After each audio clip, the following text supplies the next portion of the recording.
தத்துவ ஞானி அரிஸ்டாட்டிலிடம் பாடம் கற்று 12 ஆண்டுகால போர்க்களங்களில் ஒரு முறை கூட தோல்வியையே சந்திக்காத மாவீரன் தான் அலெக்சாண்டர்.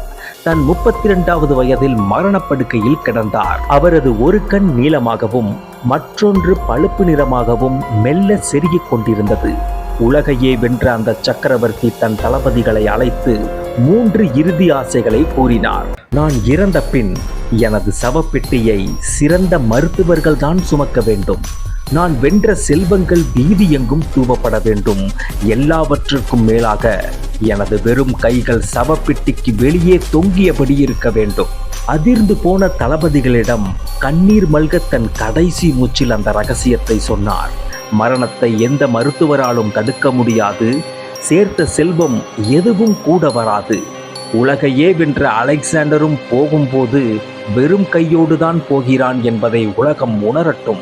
1000 தேசங்களை வென்று குவித்தாலும் மனிதன் இவ்வுலகை விட்டு பிரியும் போது எடுத்துச் செல்வது தான் செய்த அன்பையும் நல்லறத்தையும் மட்டுமே.